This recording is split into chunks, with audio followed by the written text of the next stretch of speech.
Hello, and welcome back to another episode of the Steebee Weebee Show.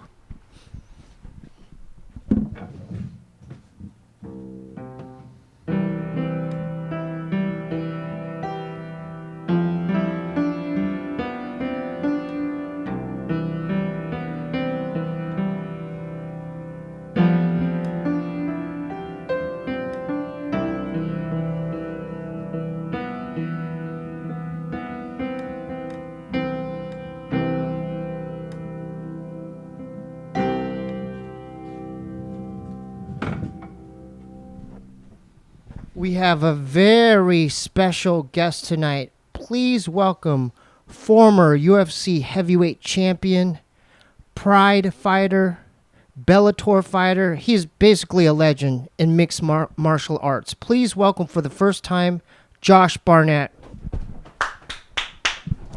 Thanks for coming, brother. I feel very at ease. I feel at calm and at peace with myself. I didn't see you change your shoes as you came in the door, and then change and then put on take your outside sweater off, put your inside sweater on. Mr. Rogers. Yeah, I look up to. I'm a big fan of him, Mr. Rogers. Yes, I don't blame you. I mean, yeah. I think Mr. Rogers is like one of those kind of special, one of a kind people that you don't get. You know, him, Jim Henson. Yes. But nonetheless. Thank Very you. Rogers-esque. Yeah, I mean, I'll be the first to admit it. I take direct inspiration from Mr. Rogers, and rest in peace as well. I don't think he did that much cocaine though. I mean, personally, I can't say that I knew Fred that well, but I can't believe you're here, man. We have a legend. I mean,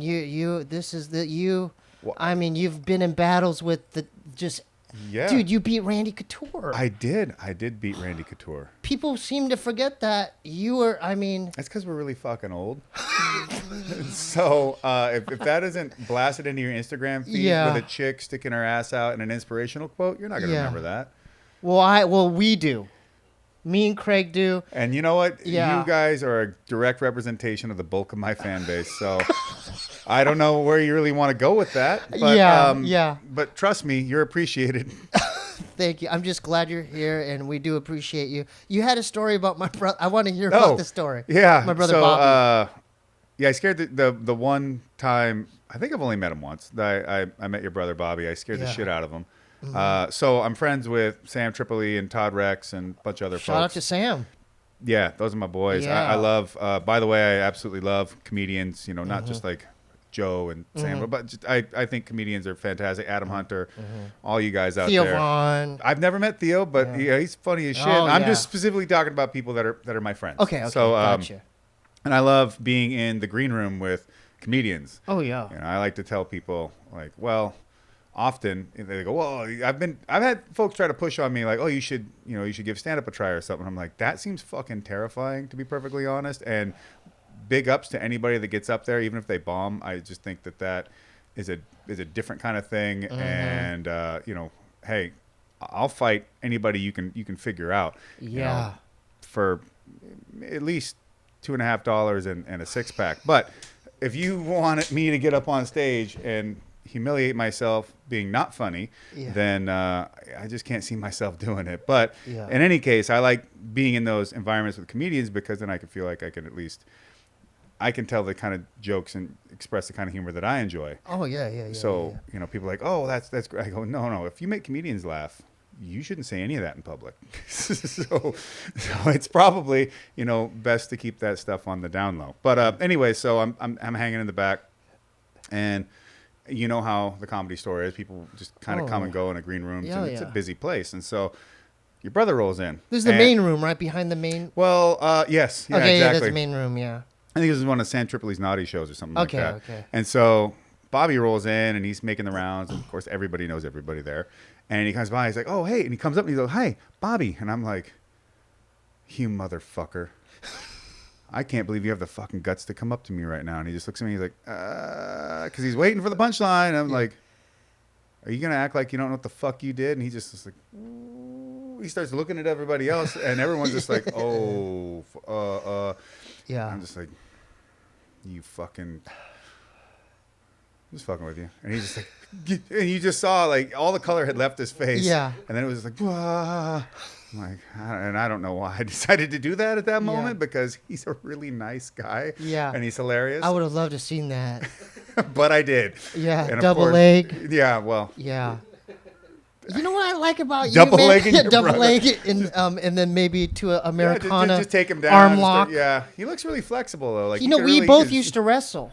Oh, that's badass. Yeah, me and my brother wrestled at Poway High. Shout out to Poway in San Diego. Poway, that's a serious. That's a serious school. Serious school. I choked at the state tournament. I was ranked second here at 100 pounds. Okay, so who's the better wrestler between you and your brother? I was a little better than him. I mean, second in states. I was ranked second. Oh, ranked second. But he got me into the sport. Mm-hmm. Can we talk wrestling? We can absolutely talk wrestling. Because you used to wear wrestling shoes. Of course, I was a wrestler in high school. Yeah, I love that about went you. to state every year. I wrestled love that from the very about you. first year. I went to Fargo. Mm-hmm. I still train with tons of wrestlers all the time. So Hayden Zillmer and Toni Nelson were just in my gym training with me. And Toni Nelson is often a part of my training camps.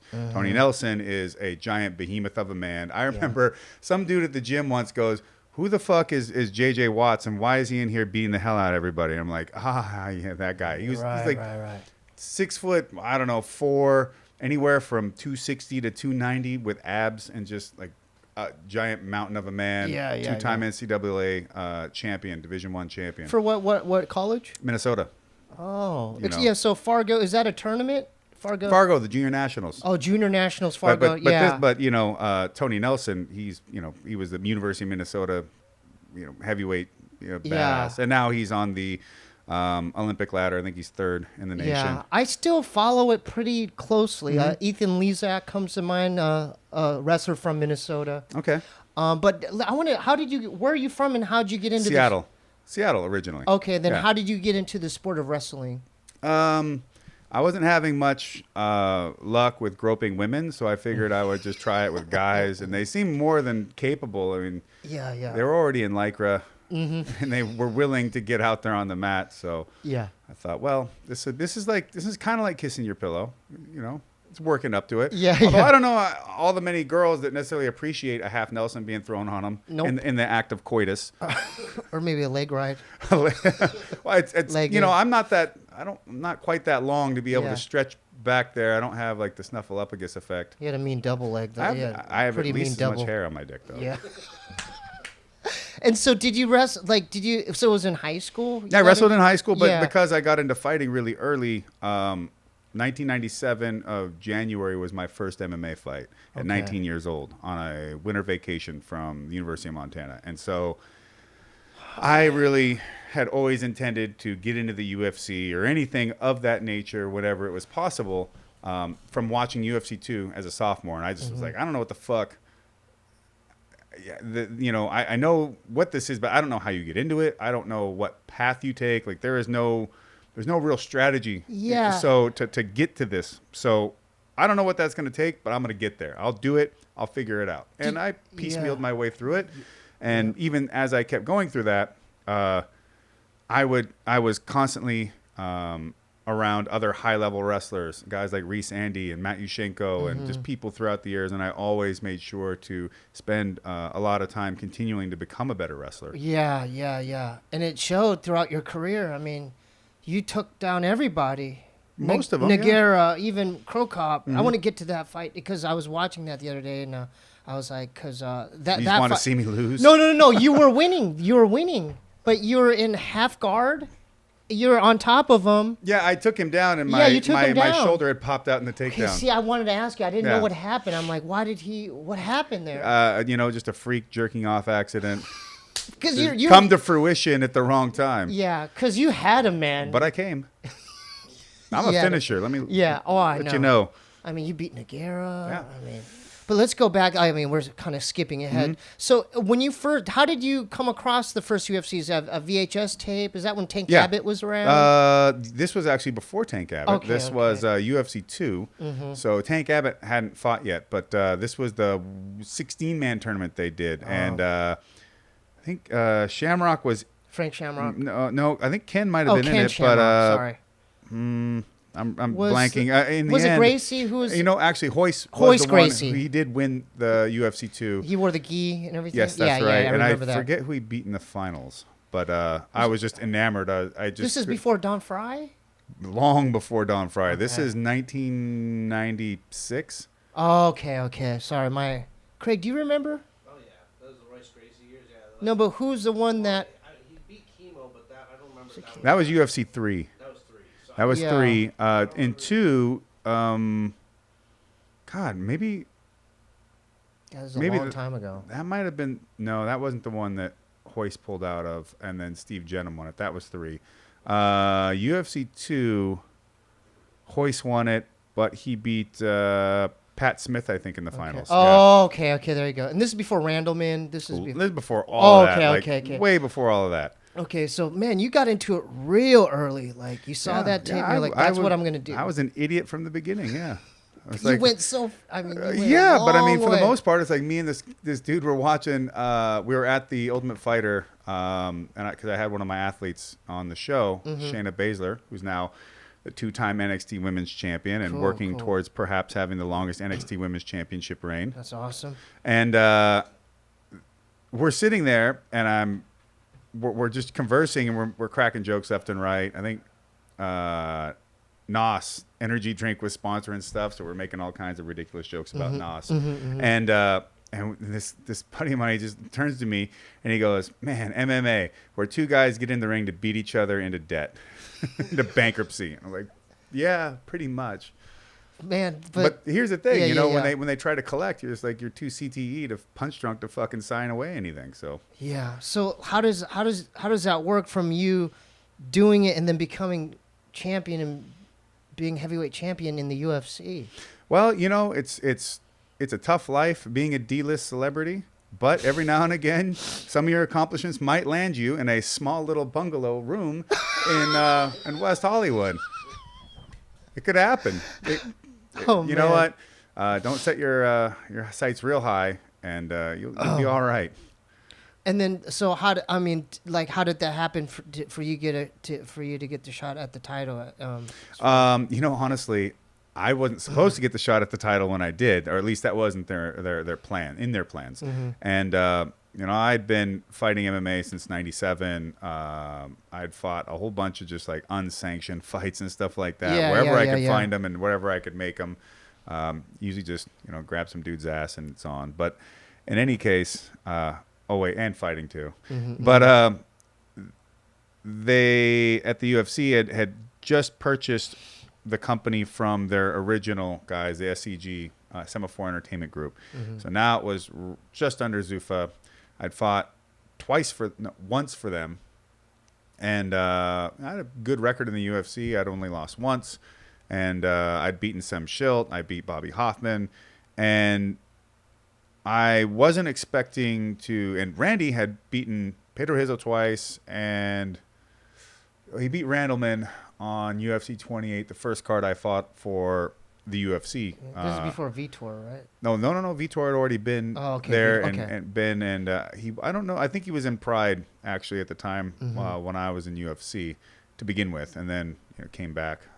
But I didn't think I was going to be fighting for the title, and I had just gotten arthroscopic knee surgery, and I don't know what that list must have looked like that they eventually at some point got down to my name or whatever the case may be. But they offered it to me on like 6 to 8 weeks notice, maybe just after surgery. And I just said, well, I'll take it.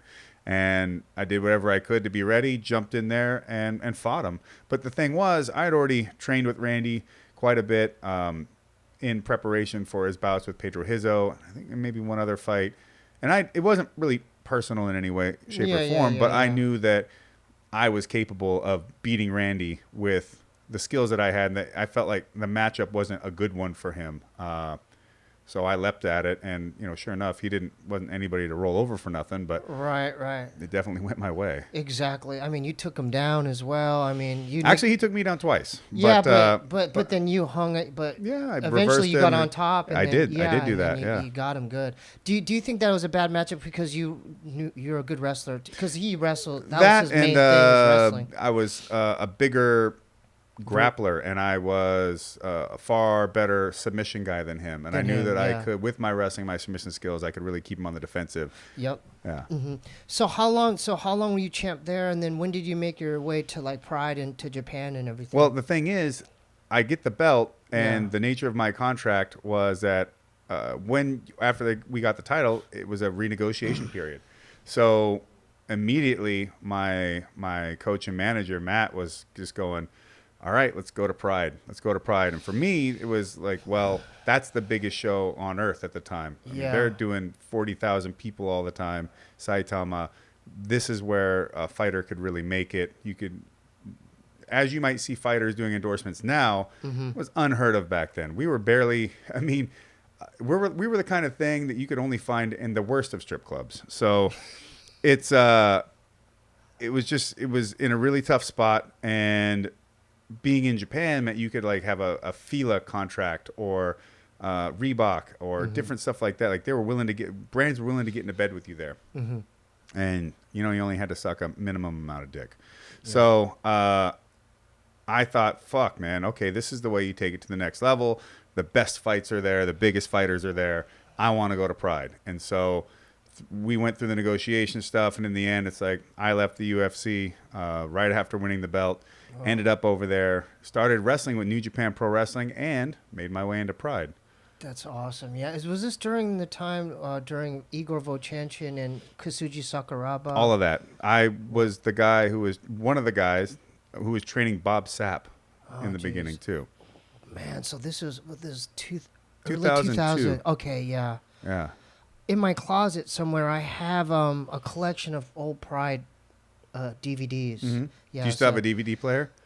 Well, the Xbox. Is it right next to your mini disc? Yeah, well, the Xbox is capable of my video right. game console. I could probably revisit those, but they're all on YouTube now. Sure enough. But I just can't believe I'm still scared that you're here. That's okay. because We don't it's get like, residuals from it anyways. Fucking have fun, guys. Yeah. So I mean, and that led to your classic fight with Nogueira. Mm-hmm. Yeah. And can we talk a little bit about that and what led to that fight? Well, he was also at one point. Nogueira was ranked number 1 in the world. I was ranked number 2, and then another poll, it was the other way around. And so we were considered 2 of the best grappling heavyweights out there in MMA, and we both had fantastic records. I only had 1 loss on my record, although actually I think at that point I had 2, but because the shoulder popping out. Yeah. But getting to the point of fighting Nogueira was a long time in the making, and something that people had really been stoked to see and were looking forward to for years upon years. And so, and me included, because I always felt that I could be the one, I could go out there and submit Nogueira, the thing that nobody would ever expect. You might, if you can beat him, that ain't going to be the way. Yeah. But I was attacking submissions the entire time. I dropped him with a left hook. I thought I had him knocked out.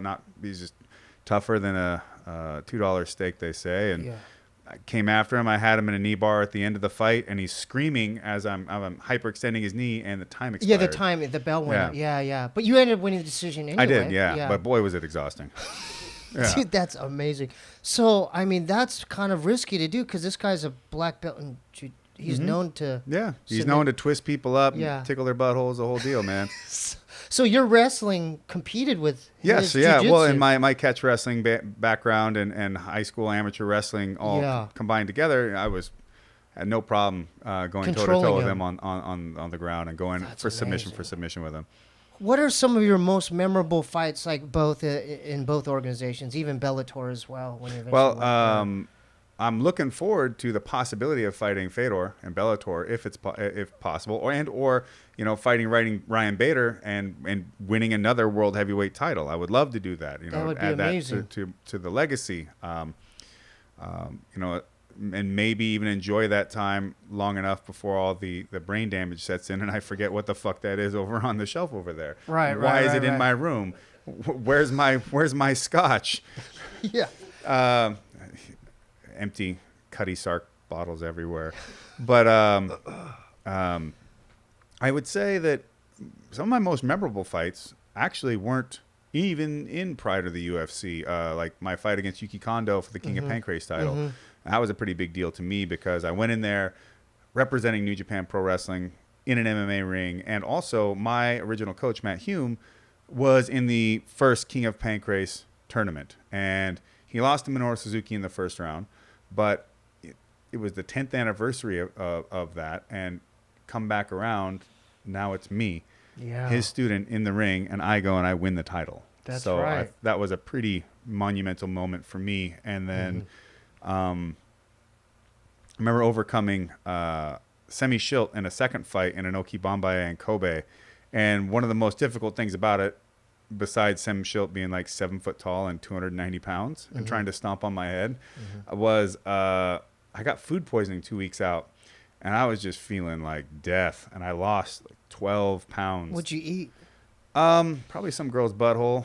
And it really was a bad idea. Right. But I don't regret it. No regrets. Yeah. Do you meet a lot of girls overseas, like in Japan? Or? I mean, if I can trap them in an awkward conversation somewhere, yeah. In between like a wall and a hard place. Yeah. And what are the differences in fans as far as Japan versus America? It's really different. Explain well, that. I mean, culturally, the Japanese are a completely different animal. Boy, that sounds racist, I suppose. But in any case, Japanese folks culturally really have a different outlook towards just life in general, towards how you would figure your general American fan. They also, it's not that Japanese fans don't cheer or get hyped or boisterous, but it's a very different thing. I love fighting in Japan because it'll be dead ass silent. I was just gonna say you can hear a pin drop. It's like that. But when something happens that's relevant, then they come up for it. They cheer, they clap, they'll yell, and as you can feel the crescendo rise as things in the match start to wind down and things become more intense. And the fan base is hyper dedicated, and I say that in that if they're a fan of yours from they're a fan of yours until the end. And so you will have people in Japan that you'll see that will visit the hotels every single time to say hello or what have you. Do they bring gifts and everything? They do bring gifts, yeah. Like what kinds of gifts would they bring? All kinds of like weird sex toys. And they bring you sex toys? Of course. Like, it's Japan, like all kind of fleshlights. It's like, it's rudimentary stuff. It's just but like, they have a good, stuff where you hit a button, like 8,000 tentacles come out and... Oh, you could stick your penis in the... Of course. Well, or, I mean, if you're lucky. Yeah. If it doesn't get a hold of you, they have its way with you. They have you. a weird Japanese egg. Robot boners, all kinds of stuff. Where you could put oil on it and then it covers up the head of your penis. I'm game. Yeah. I've had that at a restaurant, I'm sure, at some point. I'm sure they could offer you maybe some sort of sponsorship deal. Yeah, sponsorship deal. Oh, I maybe can ruin a fleshlight. Well, you know something. what? I can ruin anything. You'd kill it. Yeah. I mean, as long as you use it and endorse it. I mean. Well, I hate getting a gift that I don't find any use for. Yeah. Are the Japanese like more intelligent as far as knowing more about what's happening in the ring? They are. In what ways? Like, do they just know, like, oh, that's I think it's because they've been so ingrained with martial arts in their culture for so long. I think, at any given crosswalk, a karate fight will just happen at any time. You can see the businessmen usually walk down the street with, like, one katana at least. Oh, you'll see him with the sword? That's incredible. It is the best. If you see them at all, because then they would be ninjas, right? Yeah, that's right. Right. I've never been to Japan. I would love to visit Tokyo. It's worth seeing. I want to go at least once in my life. It's the city. Yeah. I think as a city, Tokyo is something I would consider one of the wonders of the world, right? So you got like the Taj Mahal and the Great Pyramid of Giza and all that kind of stuff. Tokyo, the city is like that, in my opinion. And the fans are so educated because of judo and karate and stuff growing up and it being in schools, but also because the professional wrestling over there for so long has also shown them a lot of the pro wrestling in Japan is very different from pro wrestling here. And so what are the differences in that? It's much more like watching a fight. Or at least, really? Especially how it used to be. Well, and a lot of modern MMA, especially Pride, that's all derived from Japanese pro wrestling. Oh, that's amazing. Kazuji Sakuraba was a pro wrestler. That's where he learned how to fight by being a pro wrestler. And look how good he did. Well, he beat all the Gracies. He did badass. He's one of my favorites as well. He is absolutely a fan favorite. And so that knowledge helps the fans to understand what they're looking at. And so if you see a couple guys on the ground and somebody manages to catch a reversal, that's important to them. Or you see someone starting to isolate an arm, they know like, oh shit, this could be the moment that he really gets them. And so being able to understand those subtleties makes fighting over there really exciting. It makes it exciting, but it also makes you feel really appreciated too. Oh, right. I mean, he's the first guy like going into guard. He'd cartwheel into someone's guard, and I'm like, what the hell is he doing? It's amazing. You remember Sakuraba? So what? I mean, I'm sure the fans are asking why. Is there any possibility you could go back to the UFC and contend? Because I know I could, but I figured because you could probably do it. To be perfectly honest, I was content to go my own direction and be able to do like. So I just did an event, my second pro wrestling event with GCW, Game Changer Wrestling in Atlantic City, called Josh Barnett's Bloodsport 2. Let's plug that. How do the fans and listeners go on to tickets? the Fight TV app and download it. It's only $19.99. It is the hardest hitting, action-packed wrestling you're going to find anywhere. And so we fight in a ring with no ropes. There are no pins. You only win by knockout or submission. And so, you know, it's this professional wrestling event that but it's real. is very much like watching fights. You said submit, so they have to tap. Yes. So it's fighting. Basically. Whoa. And that's we don't amazing. really pull our punches in the same way like watching WWE or something like that. Right. This is a different level. A very different level. And so our second event was just this last Saturday in Atlantic City. And so not only am I producing it and working on the booking and doing all that kind of stuff, I wrestled in the main event. That's amazing. So when are the future events? Much we haven't set up yet. But I figure at the very least we'll see one probably during WrestleMania week next year, which will be April. But before that, who knows? There could be a space. That's awesome. Is there merch or is there stuff people could get now? Or is there, Instagram as well for? Well, I mean, just go to my at Josh L Barnett. You can get my merch there through indiemerch.com, and also you can see what's going on with all the Bloodsport stuff because I'm going to promote it through all my social media. Man. But yeah, Fight TV app. You can watch my first Bloodsport event that we did and this just recent one. That's amazing. And so with being able to be more free to do my own things, I can produce this wrestling stuff. I can do pro wrestling more often. I could do submission wrestling events if they're available. And you're throwing them. On occasion. So I've done some catch wrestling tournaments down in Orange County with Brea High School's wrestling. Okay, shout out to Brea High School Wrestling. Yeah. And also, you know, I felt like Bellator would be a place where I'd be more appreciated in terms of promoting me as the fighter that I am. That's amazing. So when did you start making that transition into the pro Bloodsport? Well, I've been pro wrestling since 2002 with New Japan Pro Wrestling. Oh. And and I was doing commentary for New Japan Pro Wrestling here in the United States for our TV show that was on Access. Or it still is, I guess. Me and Jim Ross. That's amazing. And so for me, it was just like a natural transition to continue to go back to doing wrestling, but also, you know, now I'm working in making the show itself, and I'm picking the wrestlers and putting the matchups together, and you know, and part of it is for me to be able to show my philosophy on the whole thing. That's amazing. Is that pretty time consuming? Because it seems like your hands are in a lot of jars there. It is. Yeah. What's the most pickle jars, challenging? peanut butter jars, olive jars. I mean, if you got, I'm just dirtying up everything, just finger fucking all your food. What's the most challenging aspect about that? Like as far as doing your own thing like that? Just trying to remember to not skip over something. Like there's just so many little things, and something that may not be that big a deal, you might think on paper, or something small enough to overlook.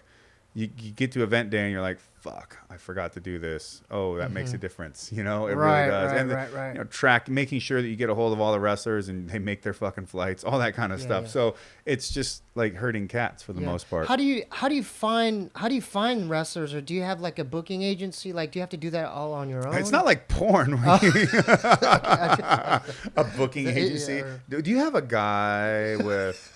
with a fairly hairy chest, but not too hairy, and maybe like 6'1", no. You just email them. And go, you just know interested in this event, right? And so you just make contact, and you see, you're like, are you cut, uncut?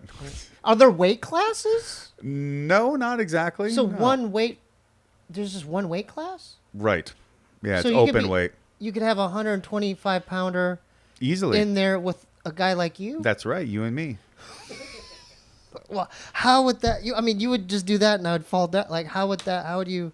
How How would that work? How would it work? Yeah.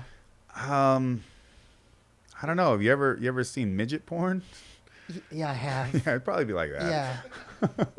I enjoy it from time to time. Yeah, why not? It changes Yeah. things up. You see enough of something long enough, you're like, you know what? This just doesn't get the juices flowing Yeah, anymore. sometimes granny too. I like. Why not? You know, they granny. blow a hip out, and you're like, that's Yeah. hot. Man, did you hear that thing crack? Yeah. Did you see her get on that life alert bracelet? It'd be That fun. is and then the guy comes to come pick her up, and Yeah. then she seduces him too. Yeah. It's like, whoa, dentures would- are out. It's I would like. Can you? We like doing this. Eric Koch was on here. Here's our buddy. He's Okay. a UFC fighter. Is there a couple locks you could demonstrate on me, like choking? actually me? totally choking easily. me out? And the thing about Craig, back up the camera a little bit. the thing about I want to do it right. I want to. Yeah, this would be All right. fun. Okay, so Okay. I want you to get me in, like where I have to choke out. Okay. Like, yeah, submission locks. okay, yeah, I can And get you. then, Sure, I will. And then you know, I have a couple. okay. So if we could just, Craig, just. Here, I'll okay. take my keys out of my pocket. And Is there something if because Alright. I want to do a wrestling move Yeah. where Sorry. if I get you, can I do a high crotch and like I'm just gonna give you an example of what you would do if I were to do a move on you, how you would defend it. Probably just orgasm. Okay. So Craig, is this in here? All right. So I'm gonna. Shoot your high crotch. All right, cool. Yeah. Now, as you spun through on that high crotch, Yeah. I'm gonna start sprawling and spiraling, right? Okay. Yeah. Now, since Okay. you went, Yeah. So I'm still locked. yeah, Okay. and I'll reach through here. Yeah. Oh, okay. That was good. Oh, okay, that was good. Don't laugh. Dude, fuck, you're strong. Okay, I'm gonna switch it up. Okay. Okay, hold up. You switch it I'm up. gonna do single on that. All right. Sweeping, okay.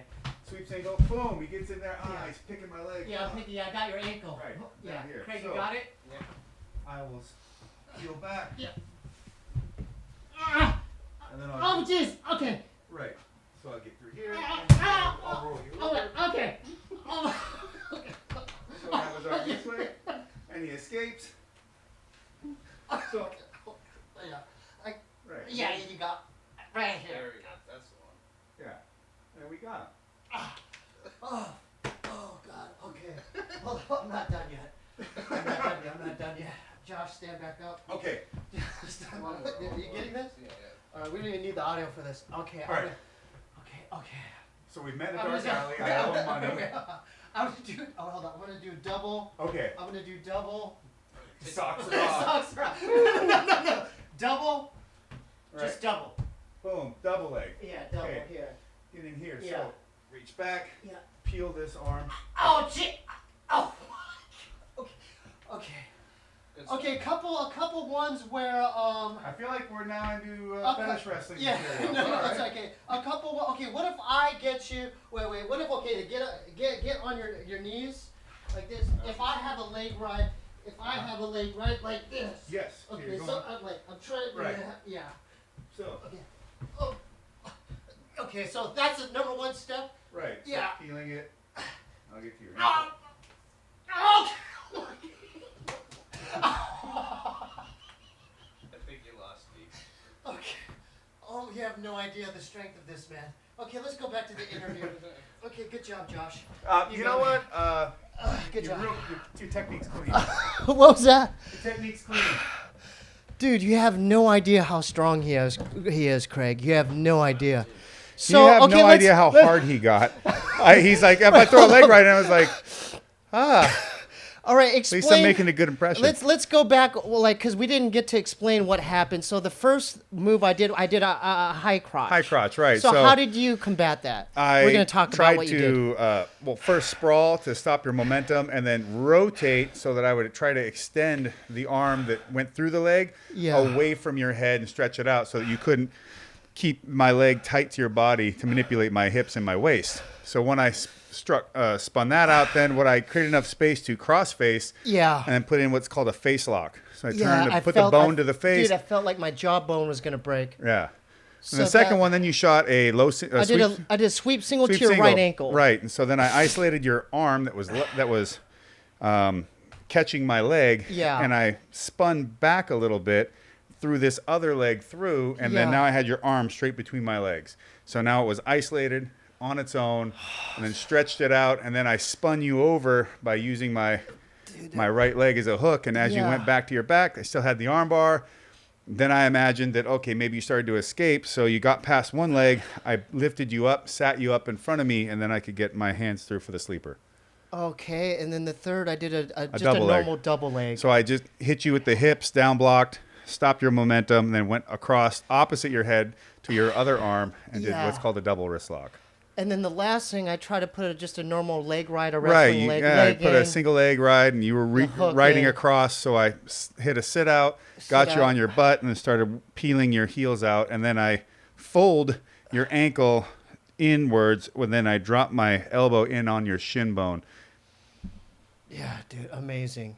Can I just? I have one other one that I wanted to, and we'll do it at the end. But Okay. Yeah, God, this is so fun. So how did you learn? These aren't normal wrestling techniques. This is something different. That like, what type of stuff did you Oh, do? it's mainly like that stuff behind a paywall. It's all the kind of.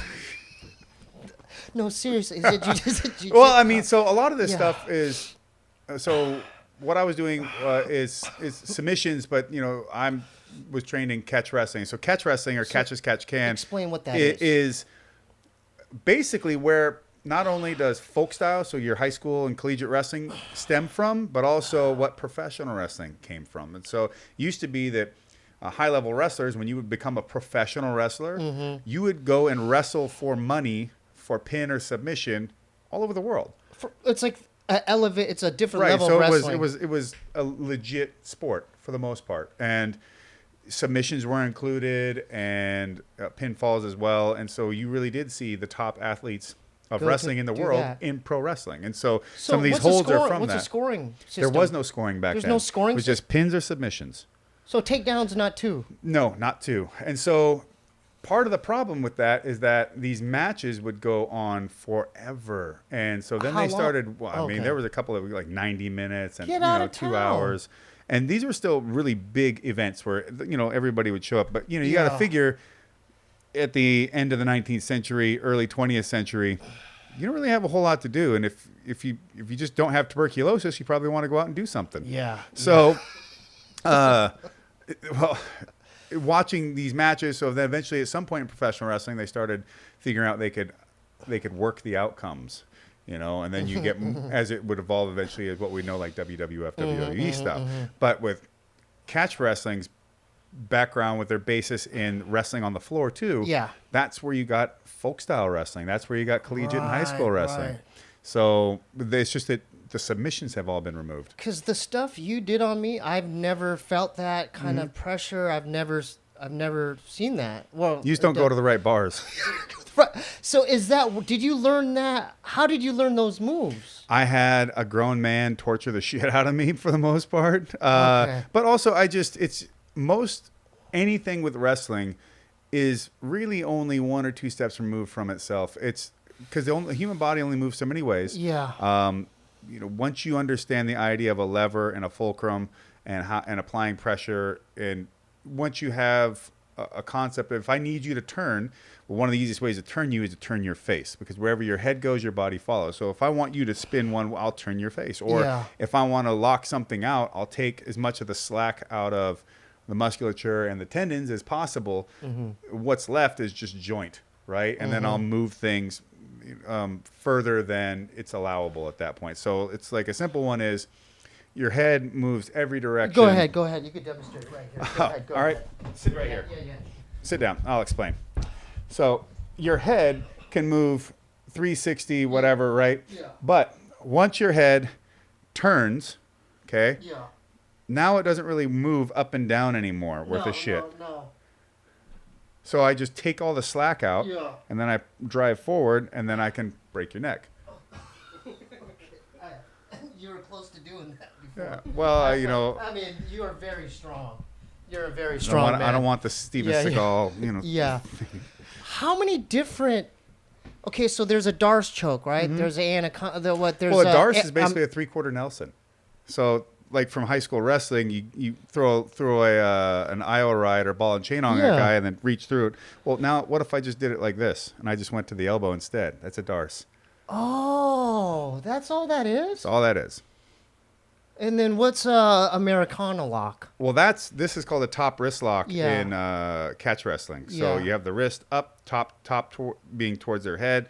You pin it to the floor, you reach through, and you pull the elbow down. And so you're all right with mobility here, but once it gets into this position, as you keep pulling the elbow down, everything starts to lock up. Yeah. Then the Kimura lock, because I learned that from Kazuchi Sakuraba. Right, he used the to do double wrist lock. Yeah, but that's this one. That's what I did to you on the double leg. That's a double wrist lock.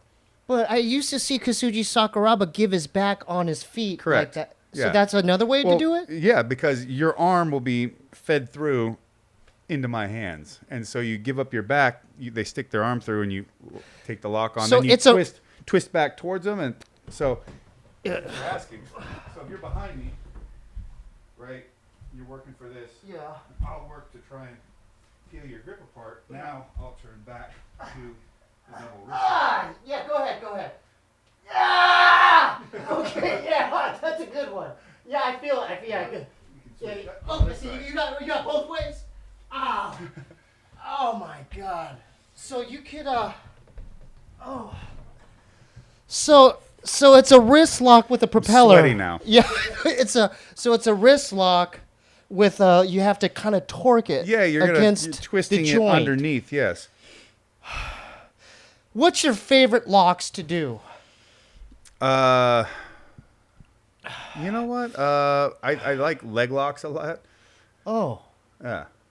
How many different types of leg locks are there? How many legs you got? 2. Well, that's it. No, Yeah. there's actually a plethora. There's Really almost an unlimited amount of ways. Well, there's only like a handful of like base submissions, and then all it is just like modifications on the base one. So you can twist the ankle, you can hyperextend the knee, and you can also try to separate the ankle by driving force through the ankle bone at the Achilles tendon where the foot and the tibia and fibia meet.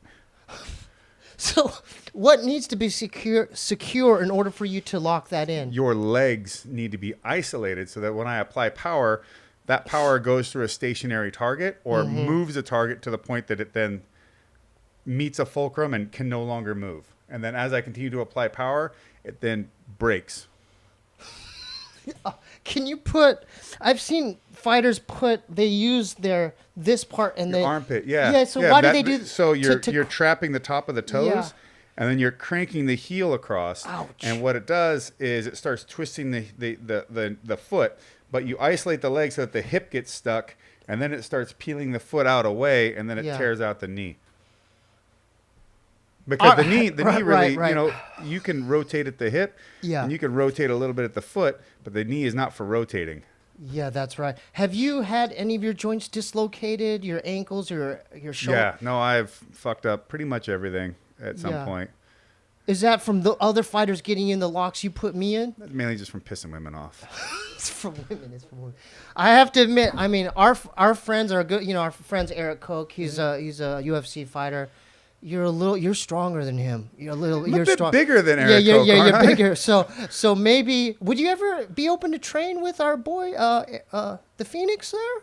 The Phoenix? Is he gonna rise above in flames? And he comes out here all the time. I mean, he won his last fight. Well, congratulations. I'm sorry about his brother dying. His dad, yeah. My father as well. So rest in peace, both. Actually, I was just making a Koch brothers joke. But brothers. Okay.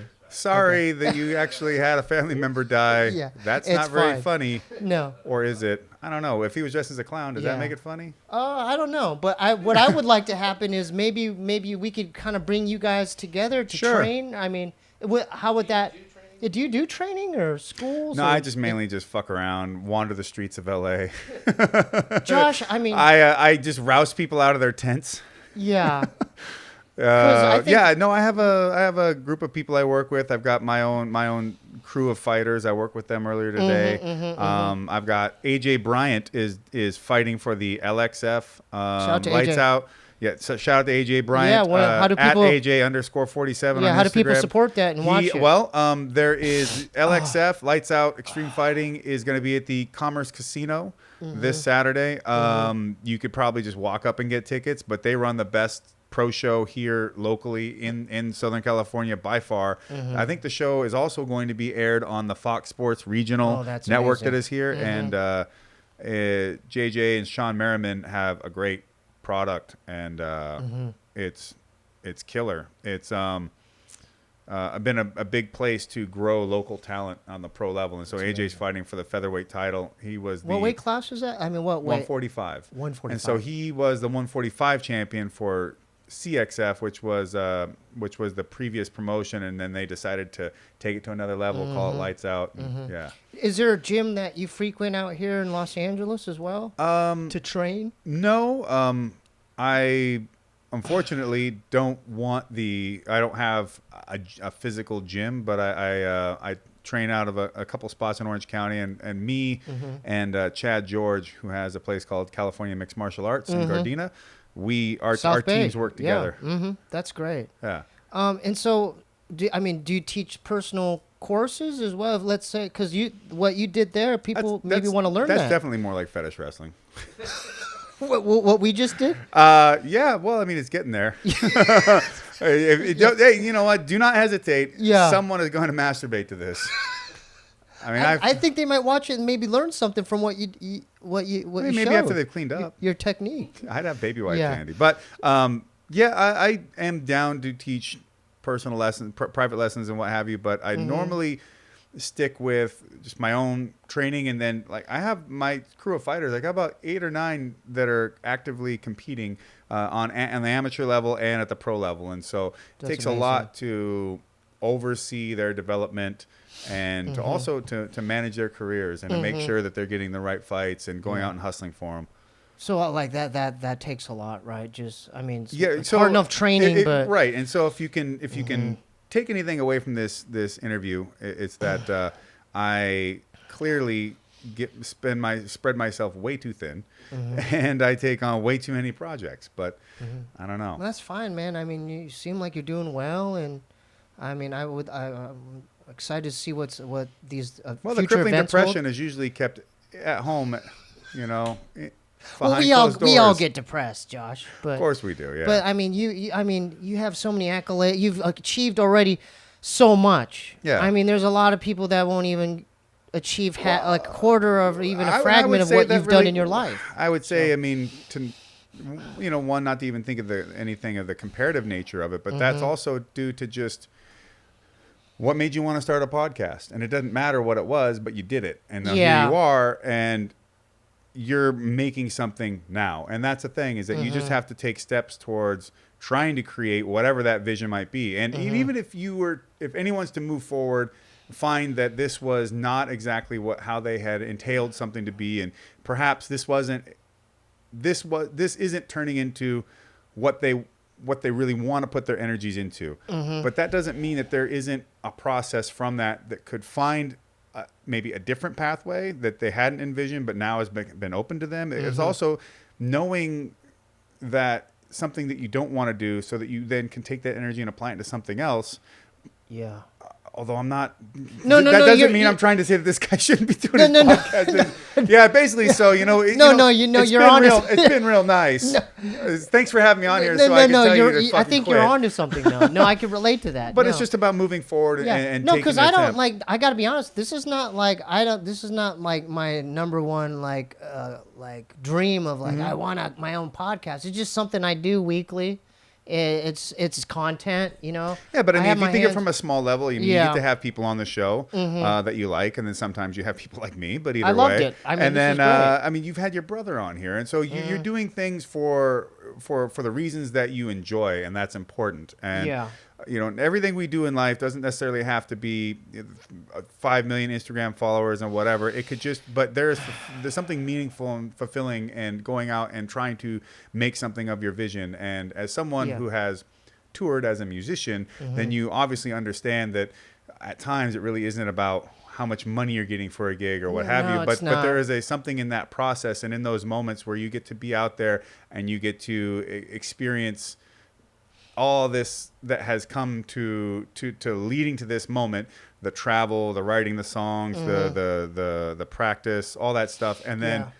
existing in that moment. I enjoy it. and Yeah. seeing it come to life. Yeah, I enjoy it. Yeah, Yeah. I love. I mean, I want to eventually get back there. You know, this is something I could do on a weekly basis, and I get to meet interesting people every week, and then we're doing other content as well. Like we do a man on the street interview. Yeah.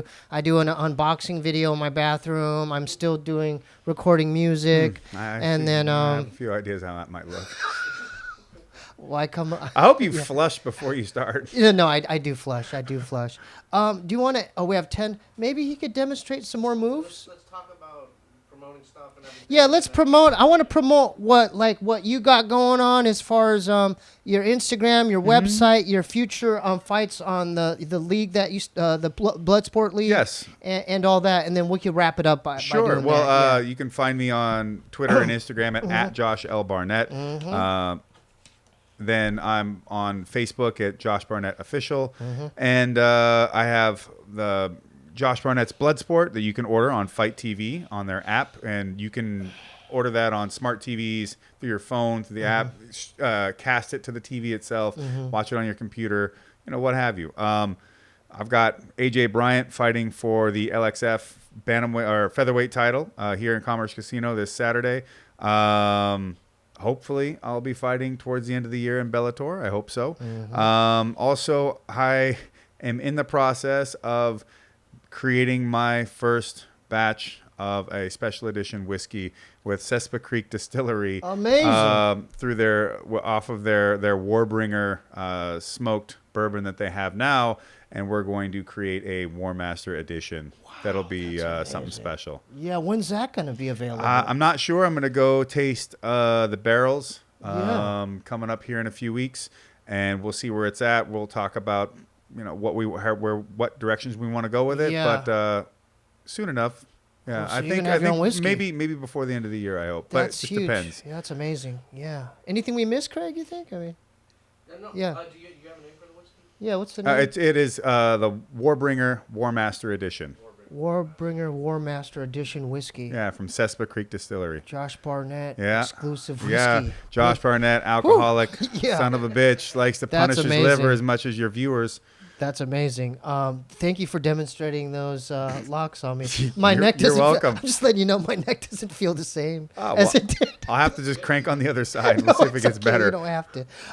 Thanks again for coming, Josh. I really appreciate it. We have a Patreon attached to the show. If you want to support the podcast, go to patreon.com/Steebee Weebee. Our new patron this week is Spike Wright. Thanks for. I also have music at SteebieWeebieBandcamp.com. Spike right, you said? Spike Wright. Is it like That's- spike right, like the right way to spike, or spike right as in like he writes? Oh, no, it's Stephen Wright. It's or- no, it's not Stephen Wright. It's RIGHT. Oh, so Spike Spike Wright. SPI. Well, thanks, Spike. We really Spike appreciate Wright. the The support, support. that your We mom need was able to give you some enough allowance that you could chip in a few bucks. Thank you. Yeah, To- and we to- need more people like Spike in this and world. Spike's parents. Yeah. And thanks for Adrian Walker for getting some of that music. Go to SteebieWeebieBandcamp.com to get some of that music. There's a website now. I have T-shirts, merch, sweatshirts. Go to SteebieWeebieShow.com to get any of that. You can get all the information from the website. Just swagged out. Yeah, get some swag. Take it from Josh and get some swag. I'm working on a new EP. I don't know if I'm going to release it. I'll tell you more about it in the future. It's gonna be like the Wu-Tang Forever album. I don't know. if I I'm don't gonna know. release That's it. a- I don't know. that's Maybe that's a large Come on, task, Martin Shkreli, Josh. can you buy this off me? That's a large task at hand. Shout out to Losco Projects. That's another podcast, and Necro Electric. Those are my friends' podcasts, and WFE, which You know is my homie? yeah. She's Alice. I am one of the absolute first people that Malice met here in LA. She's been on here twice. Malice is the super uber homie. Dude, That's my girl. family. That's family. Malice has been at my birthday party.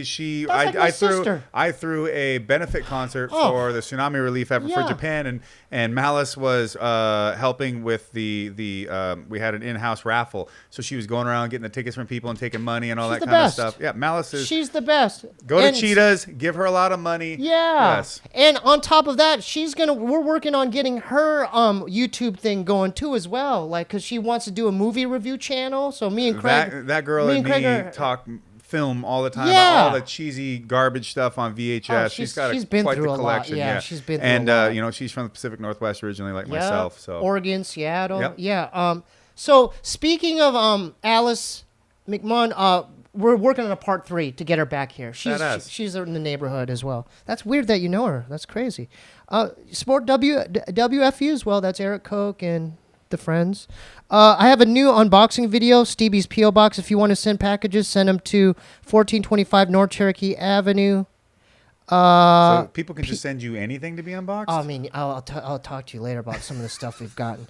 P.O. Box 1391, L.A., California 90093.